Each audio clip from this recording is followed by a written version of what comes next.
Sa atin pong nakaraang episode ng Genesis series, sa wakas ay nakita na nga po ni Jose ang kanyang mga kapatid dahil sa matinding tagutom na tumama sa buong mundo ng mga panahong yon.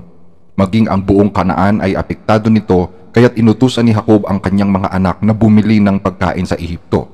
Subalit hindi muna ipinakilala ni Jose ang kanyang sarili at sa halip ay pinaratangan niyang mga espiya ang mga ito upang magkaroon siya ng dahilan para sila'y imbestigahan at malaman ang kalagayan ng kanilang ama at bunsong kapatid na si Benjamin. At upang makasigurado na nasa mabuting kalagayan nga si Benjamin, iniutos niyang dalhin nila ito sa Ehipto at iharap mismo sa kanya. Hindi naman nabigo si Jose sa kanyang layunin at nakita niya ng mukhaan si Benjamin at ipinaghanda nga sila ng isang piging. Walang mapagsidlan sa kalagayan ang puso ni Jose ng mga sandaling yon. At sa kagustuhan na makasama ng matagal ang kanyang kapatid, lihim na ipinilagay ni Jose ang kanyang pilak na kopa sa bayong ni Benjamin nang umalis ang mga ito pabalik sa Kanaan. Sa daan ay hinabol sila ng mga sundalo ni Jose at doon nga nila natagpuan ang pilak na kopa sa bayong ni Benjamin. Bilang kaparusahan sa pagtangay sa kopa, gustong kunin ni Jose si Benjamin upang maging kanyang alipin habang ang iba naman ay malaya nang makakabalik sa kanilang bayan. Subalit namagitan si Juda para sa kanilang bunso, kung saan nagmakaawa siya kay Jose na hayaan nang makauwi si Benjamin at siya na lang ang gawing alipin kapalit nito.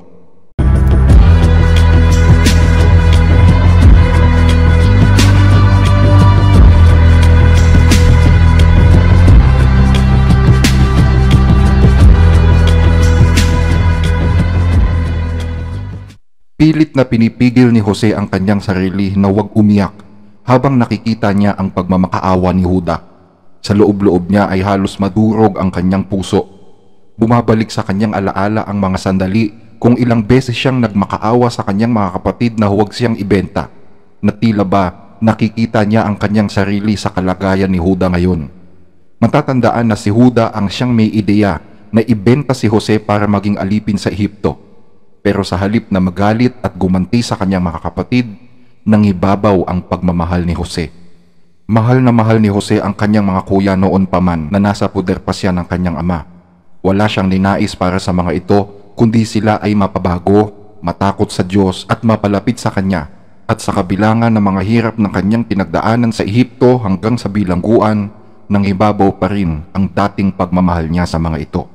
Sa halip na ituring na hinanakit ang pagkakabenta sa kanya, nilawakan ni Jose ang kanyang isip at pinangibabaw ang pangunawa. Sabi niya sa sarili niya, ang ginawa ng kanyang mga kapatid ay naaayon lamang sa kalooban ng Diyos.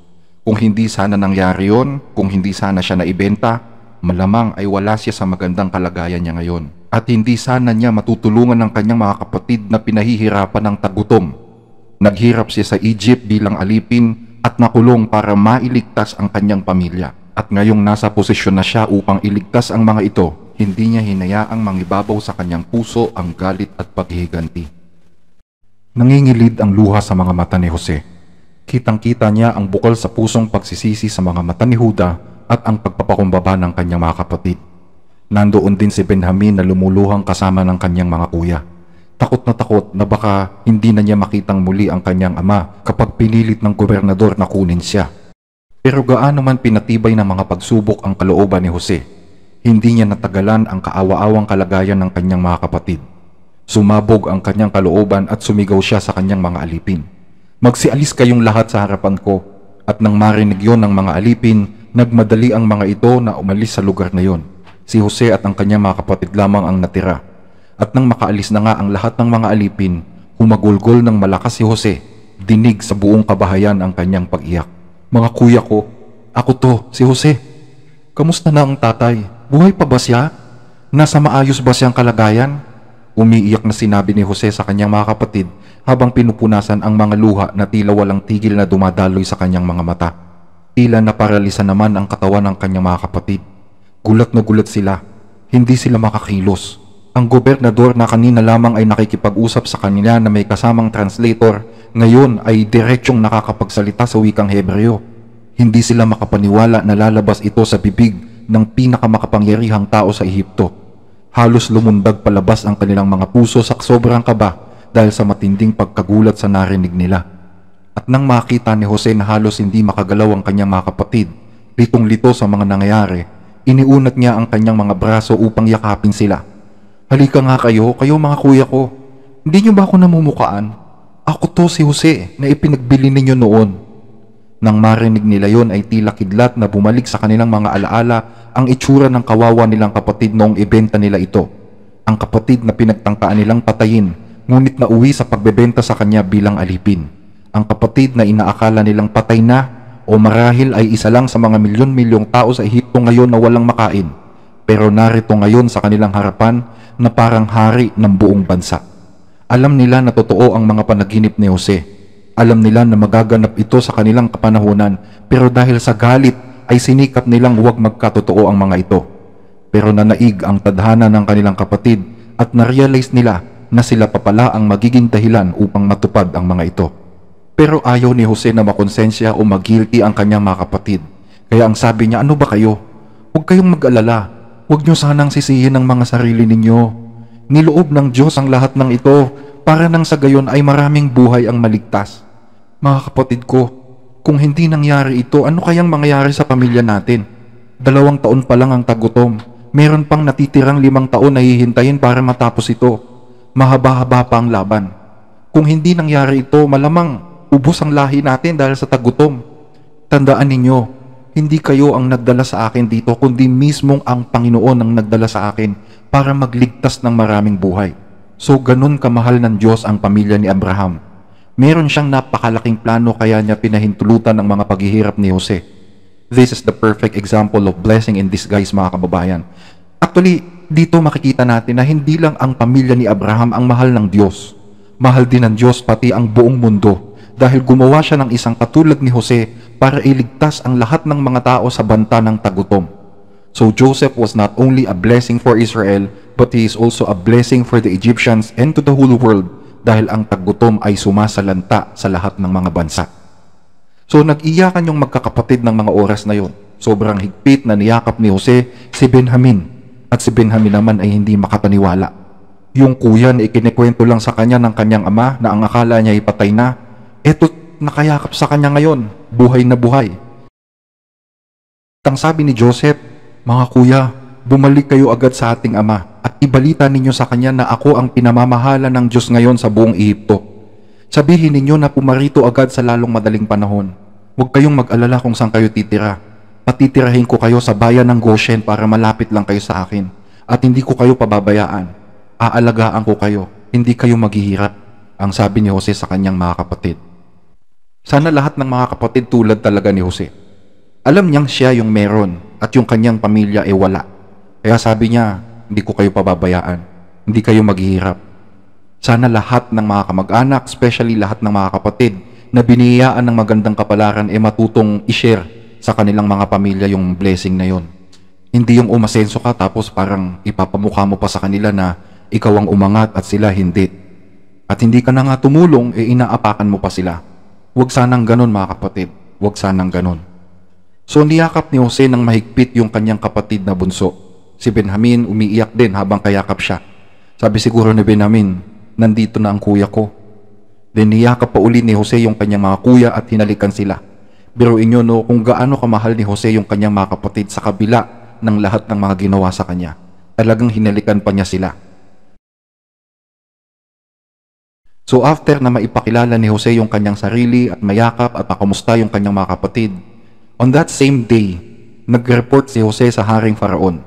At nakaabot na nga sa kaalaman nito na nakita na nga ni Jose yung kanyang mga kapatid. Ipinaliwanag ni Jose ang lahat-lahat sa hari. And syempre yung hari, out of gratitude, dahil sa lahat ng mga nagawa ni Jose sa kanyang kaharian, ang sabi niya, sige, papuntahin mo sila dito. Welcome silang lahat dito, Joseph. Ibibigay ko sa kanila ang pinakamagandang lupain dito sa kaharian. Bigyan mo rin sila ng mga sasakyan para magamit nila papunta dito. At huwag ka mo silang mag-alala sa kanilang maiiwan doon dahil dito'y magiging sagana sila. So, yan yung sinabi ng hari kay Jose. Actually, masaya ang hari para kay Jose dahil at least nakita na niya yung pamilya niya. At humahanga din siya kay Jose dahil sa kabila ng lahat-lahat na ginawa sa kanya, naging maganda pa rin yung ibinalik niya sa kanila. Sabi siguro ni Faraon, karapat dapat talaga itong taong ito na i-reward sa kanyang kahusayan at sa kabutihan ng kanyang puso. So, bago umalis pabalik ng Kanaan yung kanyang mga kapatid, pinabaunan sila ni Jose ng mga bihisan, mga pamalit at mga pagkain. At binigyan na rin sila ng mga sasakyan ayon sa utos ng hari. Nung time na yon, ang mga sasakyan is parang, kumbaga, kung nakakita na kayo ng mga wagon. So yung mga wagon, yun ang klase ng sasakyan noon na hatak-hatak ng mga kamelyo, no? At syempre, mas marami yung ibinigay niyang damit kay Benjamin. At maliban doon ay may 300 silver allowance pa ito. Siguro naisip ni Joseph na baka magselos na naman yung kanyang mga kuya. So ang sabi niya, please lang mga kuya, huwag kayong mag-away-away sa daan. So siguro sa daan, habang papauwi sila, tuwang-tuwa sila. Diba? Tuwang-tuwa yung magkakapatid. Hindi man sila makapaniwala, pero sabi nga ni Jose, ang Diyos ang may kagustuhan sa mga pangyayari, kaya hindi rin nila dapat sisihin yung kanilang sarili. And then after several days of travel, nakarating na nga sila sa kanila. Nandun si Jacob nasa loob ng kanyang tent, naghihintay. At ang saya-saya nila pag-uwi. Nagulat pa nga yung kanilang pamilya dahil that was the first time na nakita nilang ganong kasaya itong magkakapatid. Nakita din nila yung dami ng mga pasalubong at mga sasakyan na dala-dala ng mga ito. Pero syempre, hindi nila alam kung paano nila ipapaliwanag sa mga asa-asawa nila, sa mga kapatid nilang babae, kung ano yung nangyari. So, nagpunta muna sila kay Jacob para sa kanya ikwento yung buong pangyayari. So, pagpasok nila sa tent, nakita nga nila si Jacob naghihintay doon. Tay, hindi kayo maniniwala, pero buhay po si Jose. Buhay na buhay po ang anak ninyo. Bungad-bungad siguro ni Juda, no? Oo nga tay. Nandun po siya sa Egypt at siya po ang namamahala ng buong kaharian para sa Haring Faraon. Kung kayo si Jacob, maniniwala ba kayo? Siguro kung may hawak-hawak si Jacob noon, baka muntik na niyang mabitawan Kasi nalungkot ulit siya Naalala na naman niya si Jose. Sabi siguro ni Jacob, huwag niyo naman akong pinagluloloko. Huwag niyo naman akong biruin ng ganyan. Hindi po namin kayo niloloko, tay. Maniwala po kayo, buhay po si Jose. Buhay po ang anak niyo, sabi ng mga anak niya. Nanlambot na si Jacob, muntik na siyang matumba, so inalalayan siya ng mga anak niya at inakay siya palabas. At paglabas ng tent, nakita nga ni Jacob yung dami ng mga pasalubong, yung mga wagon at mga pagkain na dala-dala nila, napakadami. At higit sa lahat, nakita niya si Benjamin na nandun masayang masaya, na ang buong akala niya hindi na niya ulit makikita dahil kukunin na nga daw ng gobernador. So halos mapaiyak si Jacob sa sobrang kaligayahan. Sabi niya, Diyos ko, maraming salamat po. Buhay po ang anak ko, buhay po siya. So sabi niya dun sa mga anak niya, bilisan niyo, dalhin niyo ako ngayon din kay Jose. Gusto kong makita ang anak ko bago ako mamatay. So syempre, hindi na nagpatumpik-tumpik pong magkakapatid. Inutusan nila yung kanilang mga asawa, yung kanilang mga anak na magsipaghanda na dahil aalis na sila. At nag-impake na rin pati yung mga kapatid nilang mga babae, no? Tsaka yung kanilang mga asawa. At yun nga, habang nag-iimpake sila, muling kinausap ng magkakapatid yung kanilang ama.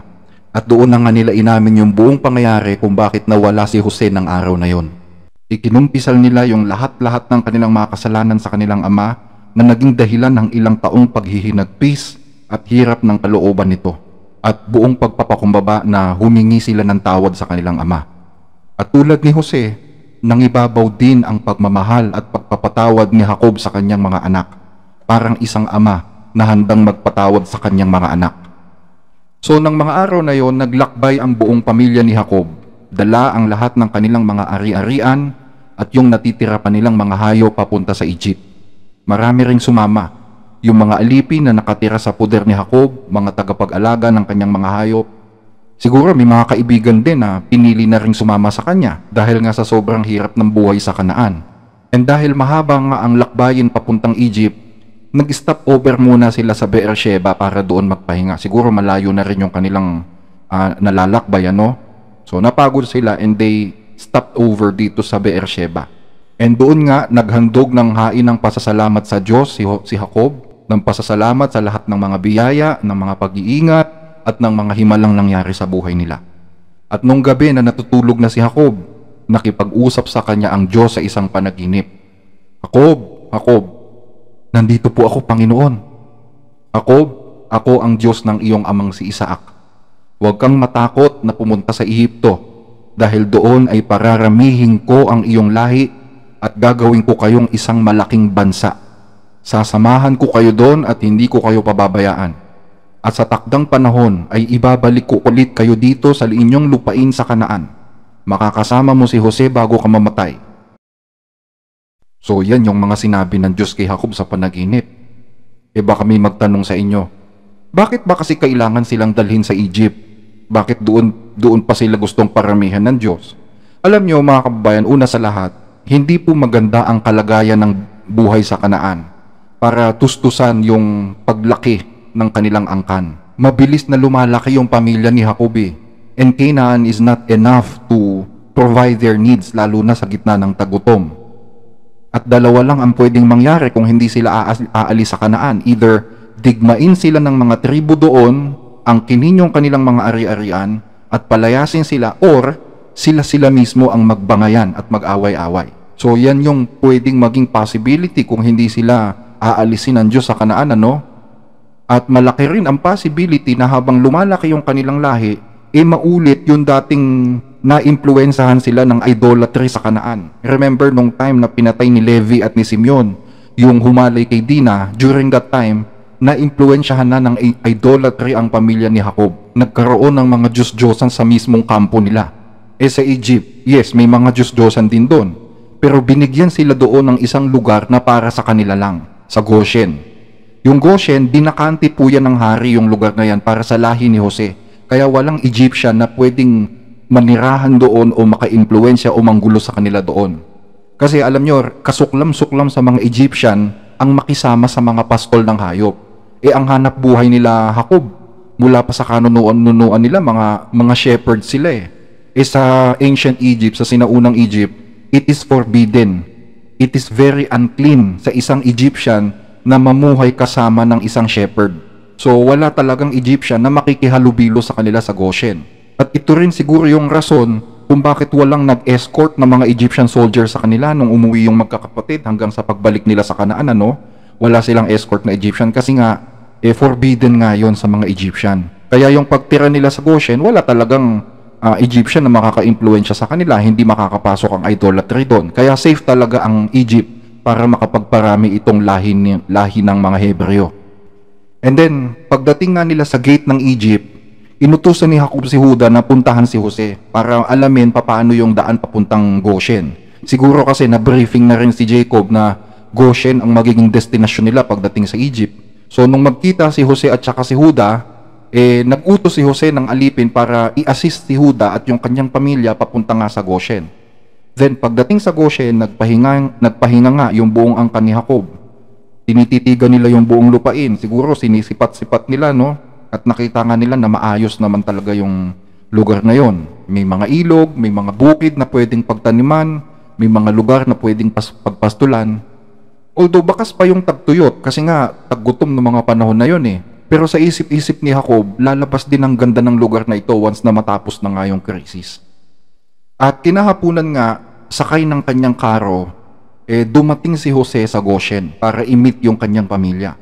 At nandoon nga yung kanyang mga kapatid, mga hipag, mga kapatid na babae, yung kanyang mga pamangkin na mga binata't dalaga na, may mga baby pa, at halos maluha-luha si Jose dahil for how many years, matagal niyang inasam itong pagkakataong ito na makita uli ang kanyang pamilya. At nandun din yung mga pastol na mga ampon at mga tagapag-alaga ng mga hayop ni Jacob. Lahat sila nakatitig sa kanya. At halos namamangha silang lahat nang makita ang kanyang mahal na kalagayan. Kumbaga yung royalty dun sa itsura ni Jose. Para siyang prinsipe na nakasakay sa isang gintong karwahe na may mga sundalo at mga aliping sumusunod sa kanya. Pero syempre hindi naman nagpunta si Jose doon para ipagyabang kung ano yung kalagayan niya. In fact, naiiyak nga si Jose nung dumating siya doon . At sobrang excited na siyang makita yung tatay niya. So pagdating nga niya doon, halos lumundag siya doon sa karwahe . Hinahanap-hanap niya yung tatay niya sa dami ng mga taong nandun. At nung makita nga niya na nasa gitna ng mga kapatid niya yung kanyang ama, namukaan niya . Talagang bumuhos ang luha sa mga mata ni Jose. Si Jacob halos walang reaksyon nang nakatingin sa kanya . Titig na titig sa kanya . Sabi siguro ni Jacob, ito ba yung anak ko? Ibang-iba na siya ngayon. So dahil nga hindi na nakapagpigil si Jose, talagang lumundag siya dun sa kanyang chariot at tumakbo papalapit dun sa kanyang ama para yakapin. So iyak siya ng iyak habang nakayakap sa liig ng tatay niya. At si Jacob, dahan-dahan din niyang niyakap yung anak niya. Kasi nga, medyo, kumbaga parang meron pa siyang aftershock . At halos ubusin na nga ni Jose yung kanyang luha habang matagal na yakap-yakap yung kanyang ama. Kasi kumbaga yun yung luhang naipon for how many years eh. Ang tagal na kinimkim ni Jose noon. At nung makahinga na siya ng maluwag, ang sabi ni Jose, "Ama, masaya ako na makita ka. Haharap ako sa hari. Sasabihin ko na nandito na kayo. Siguradong tatanungin ni Faraon kung anong hanap buhay ninyo. Sabihin po ninyo sa kanya na mga pastol kayo mula pa nung mga bata kayo. Para nang sa gayon, ibigay po niya sa inyo itong lupain ng Goshen. Huwag kayong mag-alala tay kasi hindi kayo guguluhin ng mga Egyptian dito. Ang mga Egyptian hindi po sila nakikisama sa mga pastol kaya safe po kayo dito." So yun yung sabi ni Jose no, sa kanyang ama. Medyo umaano-ano pa siya, humihikbi-hikbi pa siya. So after nga na makapagkumustahan nung hapon na yon, makapag-usap-usap sila, bumiyahe si Jose pabalik doon sa city. Isinama niya yung kanyang 5 kapatid para humarap sa hari sa palasyo. At gaya nga ng inaasahan, tinanong ni Faraon kung anong trabaho ng mga kapatid nila. So sumagot si Ruben bilang siya yung panganay. Sabi niya, "Kamahalan, kami po ay mga pastol mula pa sa aming pagkabata. Kahit ang aming mga ninuno ay mga pastol din.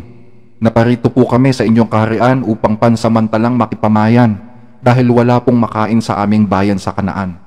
Kung mamarapatin po ninyo, pahintulutan niyo po sana kaming mamalagi pansamantala sa Goshen kasama po ng aming pamilya."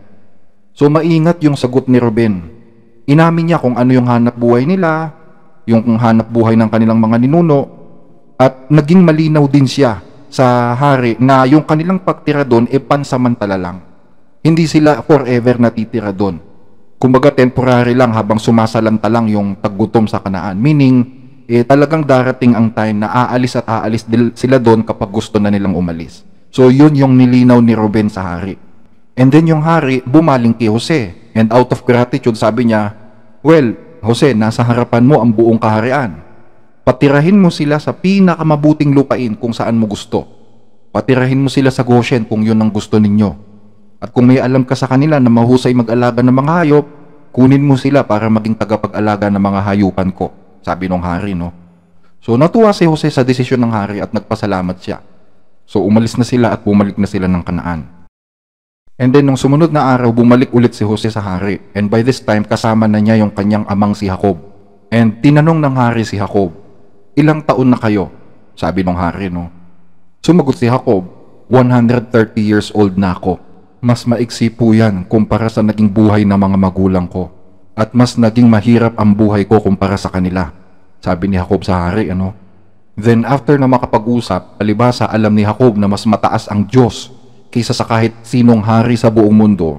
Aba, biglang itinaas ni Jacob yung kanyang kamay at binasbasan niya yung hari ng Ehipto. So nagkatinginan yung mga tao doon, nanlaki yung mga mata nila. Bakit ginawa ni Jacob yun? Sabi siguro nila, ang lakas naman ng loob ng taong ito. Siya pa talaga yung nagbasbas doon sa hari, ano? Pero dahil tatay nga siya ni Jose, iginalang na lang nila yung matanda. Then nagpaalam na nga ito sa hari at umalis. So, pinatira nga ni Jose yung kanyang pamilya sa Goshen. At siya ang nagtusto sa lahat ng mga pangangailangan ng mga ito. Madalas binibisita niya yung kanyang ama doon at sinusulit ang mga panahon na hindi niya ito nakasama ng matagal. Siyempre sinusulit niya rin yung panahon na makasama si Benjamin. Kumbaga sa lahat ng kanyang mga kapatid, kay Benjamin niya talaga ibinigay ang luho. Siyempre kabataan, bagets nung mga time na yon. So binigay niya ang lahat ng mga luho sa Ehipto sa kanyang kapatid. Siyempre yung mga luho na hindi masasama. Like damit, pera, pagkain. Siguro ipinapasyal niya rin si Benjamin sa kainong kanilang karwahe, no?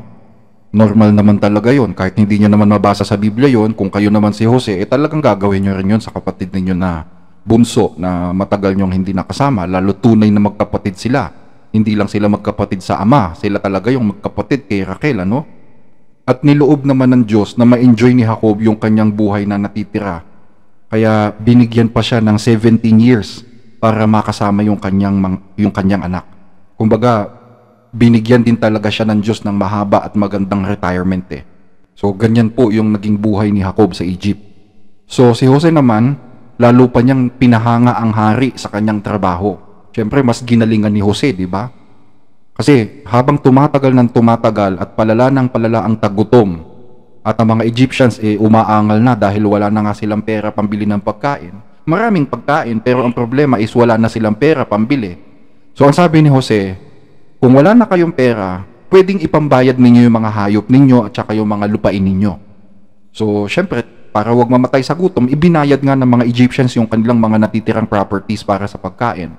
So in short, lalong lumaki tuloy ang property ng hari dahil lahat napunta sa kanya, lahat ibinigay ni Jose sa hari. Kumbaga ipinasok ni Jose lahat dun sa account ng hari. Lahat ng mga ari-arian, mga hayop, mga properties na ibinenta nitong mga Egyptians. Ang hindi lang napunta sa property ng hari is yung mga lupain ng mga priests o yung mga religious leaders sa Egypt. Kasi nga meron silang special treatment pagdating sa royal court. So pati yung property na pag-aari nung biyanan ni Jose, kasi remember yung biyanan ni Jose ay kumbaga parang archbishop siya sa Egyptian kingdom during that time. So pati yung property niya napangalagaan. So ang sabi ni Jose, since lahat ng mga lupain ninyo ay pag-aari na ng hari, bibigyan ko kayo ng mga binhi at itanim ninyo sa mga lupain na yan. At sa lahat ng mga aanihin ninyo, 5% nito ang mapupunta sa kamaligan ng hari. And the rest, yun ang sa inyo. So yun ang naging batas. At pumayag naman ng mga Egyptians sa arrangement na yun. Siyempre, hindi na nila property yun. At para wag naman silang mawalan ng kabuhayan, tinanggap nila yung alok ni Jose. At in fact, naging grateful sila, nagpasalamat sila dahil sa kabutihan ng hari at ng kanilang prime minister. So sa madaling salita, naging alipin ng hari ang lahat ng mga tao sa Egypt maliban sa mga priests ng Egyptian religion. And after 17 years ng pamamalagi sa Egypt, sa Ghana, matiwasay, dumating ang time na naramdaman ni Jacob na malapit na ang araw ng kanyang kamatayan. Siguro bedridden na si Jacob nung mga time na ito at sobrang labo na rin ang kanyang paningin. So ipinatawag niya si Jose sa kanyang mga anak. And si Joseph, of course, pinuntahan niya yung kanyang ama. At doon nakita nga ni Jose na talagang mahina na yung kanyang tatay at mukhang hindi na nga rin ito magtatagal. Siyempre kay Joseph parang mahirap ang tanggapin yun, parang hindi pa sapat ang 17 years. Pero anong magagawa niya? Gusto na ng Diyos na pagpahingahin yung kanyang ama. So nung makapagkumustahan sila, ang sabi ni Jacob kay Jose, ilagay mo sa pagitan ng aking mga hita ang iyong kamay. At ipangako mong magiging tapat ka sa akin, Jose. Ipangako mo na hindi mo ako ililibing dito sa Egypt. Isama mo ang aking labi sa aking mga magulang. Opo tay, makakaasa po kayo. Sumusumpa po ako na doon ko kayo ililibing sa himlayan ng inyong mga magulang sa Kanaan. Yun ang pangako ni Jose. So after ilang araw, eto na nga. Isa sa mga kapatid niya ang nagpunta sa kanyang opisina. At ang sabi hindi na nga daw kaya ng kanilang ama, mukhang mamamatay na nga. So mabilis na tinapos ni Jose yung kanyang trabaho ng araw na yon at dali-daling sinundo yung kanyang mga anak na sina Ephraim at Manases. So itong dalawang batang ito, anak niya yan kay Asenat na miyembro ng isang aristocratic family sa Egypt. Kumbaga dugong bugaw kasi si Asenat So isinama niya yung dalawang bata papunta sa Goshen para mabasbasan sila ng kanilang lolo bago ito pumanaw. Actually, that's the first time in 7 years na pamamalagi ni Jacob sa Egypt na makikita niya yung kanyang mga apo kay Jose. And likewise, this is the first time na makikita sila ng kanilang mga tiyo at saka ng mga pinsan nila. Siyempre, mga dugong bughaw itong mga batang ito. At mga apo sila ng isa sa pinakamakapangyarihang religious leader sa Egypt. So hindi sila pwedeng basta-basta na lang makihalubilo sa mga pangkaraniwang tao, lalo pa sa mga pastol na Hebreo. Na sabi nga ni Jose kanina, kasuklam-suklam sa mga Egyptians ang makisama sa mga shepherds. So mahirap din talaga na maisama ni Jacob itong kanyang mga anak sa kanyang pamilya, no? Alam niyo kung tutuusin, malaki ang tsansa ng mga batang ito na yumaman dahil sa posisyon ng kanilang ama sa Egyptian court. Mayroon din silang karapatan na manatili sa mataas na antas sa lipunan dahil yung kanilang nanay ay aristokrata. Pero mas pinili ni Jose na mahanay itong kanyang mga anak sa kanyang pamilya sa Kanaan. Pero inyo, kahit alam ni Jose na mahirap lang ang kanilang pamilya pa na mga pastol na itinuturing na marurumi ng mga Egyptians, mas pinili pa rin talaga niyang dito mapabilang yung kanyang mga anak dahil alam niya na kasama ng kanyang pamilya ang tunay na Diyos. Kumbaga, baliwala kay Jose kung hindi man maging aristokrata yung kanyang mga anak. Baliwala sa kanya kung hindi man sila maging mayayaman sa Egypt. Basta ang mahalaga ay makasama sila o makasama nila ang sangbahayan na pinili ng Diyos. So yun nga, dinala ni Jose yung kanyang dalawang anak sa Goshen para mapabasbasan kay Jacob. Wala siyang pakialam kung anong sabihin ng asawa niya o ng biyanan niya. Siguro nagkaroon sila ng konting pagtatalo dahil nga hindi rin papayag yung nanay nila na basta-basta na lang makihalubilo yung mga anak niya sa mga pangkaraniwang tao at sa mga shepherd pa. Pero walang pakialam si Jose doon. Basta gusto niya mapasama sa mga Hebrew ang kanyang mga anak. Dahil yon ang pamilya niya at nandoon ang Diyos na nagligtas sa kanya. Mas mahalaga kay Jose ang Diyos kaysa sa mga kayamanan at karangyaan ng Egypt, mga kababayan. So nung madala nga doon yung kanyang mga anak, bagaman hindi na masyadong makakita itong si Jacob, sabi ni Jacob, sino ba itong dalawang ito, anak? Mga anak ko po sila tay, mga apo nyo sila. So niyakap at tinalikan ni Jacob yung kanyang mga apo. At ang sabi ni Jacob, napakabuti talaga sa akin ng Diyos.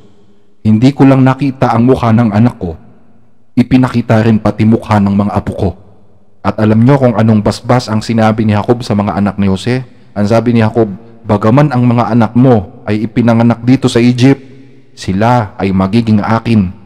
Tulad ni Ruben at ni Simeon, itong sina Ephraim at Manases ay magiging mga tagapagmana ko rin. So meaning, time will come na mapapasama talaga sila sa lahi ng Israel, hindi sa lahi ng mga Egyptians. At yun naman talaga ang gustong mangyari ni Jose. Sabi ni Jacob sa Genesis chapter 48 verse 15, ang Diyos na sa harapan niya ay lumakad ang aking mga ninuno na sina Abraham at Isaac. Ang Diyos na naging pastol ko simula nang ako'y ipanganak hanggang sa araw na ito, ang anghel na tumubos sa akin sa bawat kasamaan, naway pagpalain niya ang mga batang ito. At tawagin nawa sila sa aking pangalan at sa pangalan ng aking mga magulang na sina Abraham at Isaac, at naway dumami sila sa ibabaw ng lupa. At ang sabi niya kay Jose, malapit na akong mamatay, anak, pero lagi kayong sasamahan ng Diyos. Huwag kayong mag-alala, hindi niya kayo pababayaan. At ibabalik niya kayo sa lupain ng inyong mga ninuno. Pinamanahan kita doon ng isang libis na mas mabuti, mas maganda kaysa sa ipinamana ko sa mga kapatid mo. Nakuha ko ito mula nang matalo ko ang mga Amorheo sa isang labanan. Sabi ni Jacob, ano? So makikita pa rin talaga natin dito na hindi nawala yung espesyal na pagtrato ni Jacob sa kanyang anak na si Jose. Siguro, dala ng mahabang panahon na wala ito sa kanyang tabi, gusto niyang makabawi kay Jose sa pamamagitan man lang ng pagbibigay sa kanya ng pinakamagandang mana. At nadinig yun ng kanyang mga kapatid kasi nandun din sila Juda, sila Benjamin, sila Ruben, tsaka yung iba pang mga kapatid. Pero hindi na rin sila nagtampo sa kanilang tatay. Kumbaga nawala na rin yung kanilang inggit na nararamdaman kay Jose. At pabor sila sa ginawa ng ama nila na ipamana kay Jose yung pinakamabuti sa kanyang mga properties dahil nga sa hirap na pinagdaanan nito. So pagkatapos basbasan si Jose at yung kanyang mga anak, pinalapit naman ni Jacob yung iba pa niyang mga anak at inumpisahan din na basbasan ng mga ito mula sa panganay kay Ruben hanggang sa bunsong si Benjamin, ano? And during that time, bumaba ang Holy Spirit kay Jacob para mabasbasan niya isa-isa at masabi kung anong kapalaran ang naghihintay sa bawat tribong manggagaling dito sa kanyang mga anak. At isa sa mga pinakamagandang basbas na nakuha ay itong si Juda. Darating ang time na may isang prinsipe na ipapanganak sa angkan ni Juda. At kay Ruben, bagaman siya yung panganay, nawala ang birthright sa kanya. Kumbaga, hindi ganun kaganda ang naging basbas kay Ruben dahil nga dun sa ginawa ni Ruben na kasalanan sa kanyang ama. If you will remember, sinipingan ni Ruben yung concubine ni Jacob. So, nawala yung birthright sa kanya bilang pagkapanganay. Pero okay lang naman yun kay Ruben. Kasi tanggap naman ni Ruben na talagang nakagawa siya ng kasalanan sa tatay niya. At alam nyo, kung babalikan natin yung naging buhay ni Jacob, totoo naman talaga yung sinabi niya sa Haring Faraon. Nung nag-meet sila, ang sabi niya sa hari, mas mahirap ang naging buhay ko kumpara sa naging buhay ng aking mga magulang. Totoo yun, tama si Jacob doon. Kasi biruin nyo umalis si Jacob sa kanila dahil inudyakan siya ng nanay niya na sulutin yung basbas para kay Esau, di ba? If you want to know more about that, pwede rin yung balikan yung ating Genesis series. Kumbaga, sinulot ni Jacob yung basbas para kay Esau sa pakikipagsabuatan sa nanay niya. So, nung malaman ni Esau, no choice si Jacob kundi umalis sa kanila dahil kung hindi, mapapatay siya ng kuya niya. So, umalis siya ng walang dala, kundi tungkod lang niya. Napadpad siya sa Haran at nakilala niya yung kanyang babaeng mamahalin doon. Pero halos alipinin naman siya ni Laban, yung kanyang manugang, for 20 years bago pabayaan na makuha niya ang kamay ng kanyang babaeng gusto, no? At hindi pa nagtapos doon. After 20 years, niloko pa rin siya. Dahil imbis na si Raquel ang ibigay sa kanya, ang ibinigay si Leah. Hindi naman niya gusto si Leah. So, ang sabi ni Laban, kung gusto mong mapunta talaga sa'yo si Raquel, another 7 years pa na magsilbi ka sa akin. So, yun, ang pandaraya ni Laban kay Jacob. So, tapos, nagkapamilya nga si Jacob, nagkaanak sa iba't ibang mga babae, at yung kanyang mga anak is naging pasaway pa. Binigyan pa siya ng sangkaterbang problema. Tapos, nawala pa si Jose sa kanya for more than 13 years. Kaya for 13 years is talagang puro pagluluksa, puro hinanakit ang nasa loob ni Jacob. Tapos nagkaroon pa ng tagutom sa lugar nila. Namoroblema pa siya kay Simeon at kay Benjamin. Diba? So napakaraming hirap at pasakit na pinagdaanan si Jacob sa buhay niya. Kaya tama yung sinabi niya sa Haring Faraon, mas madaming hirap ang dinanas ko kaysa sa naranasan ng mga magulang ko. At dahil dyan, minabuti ng Diyos na bigyan siya ng 7 years or 17 years ng magandang retirement sa Egypt. So ngayon, mamamatay na siya, mamamatay siyang payapa, walang sakit, mamamatay siyang masaya dahil sa wakas nabuo yung kanyang pamilya na matagal na niyang pinapangarap. Nakasama niya ang lahat ng kanyang mga anak at nagbago na rin ang kanilang ugali gaya ng matagal niyang dinadalangin sa Diyos. And finally, after na mabless ni Jacob yung kanyang mga anak, nalagot na nga yung kanyang hininga. At biglang nag-iyakan nga lahat ng nandun sa bahay. Ganun na lang yung iyak ni Jose nung makita na wala ng buhay yung kanyang ama. Yakap-yakap at hinahalikan yung bangkay ng tatay niya. And then later, ipinag-utos niya sa mga manggagamot sa Egypt na embalsamuhin yung kanyang ama. So I think hanggang dito na lang muna tayo mga kababayan. Sa susunod na episode ng ating Genesis series, kakamustahin naman natin ang naging buhay ni Jose. Kamusta ba siya nung mamatay yung kanyang ama? Titingnan din natin yung naging buhay ng kanyang mga kapatid sa Egypt. Ano ang kapalarang naghihintay sa kanila at sa buong angkan ng Israel doon sa lupain na pansamantala lamang dapat natitirhan nila. So huwag kayong bibitaw sa ating Bible series. Hanggang sa muli mga kababayan, mga kapatid. Please share this video para maipalaganap din natin sa iba yung mga mabubuting aral ng kasaysayan ng Genesis. At maraming salamat po and to God be the glory.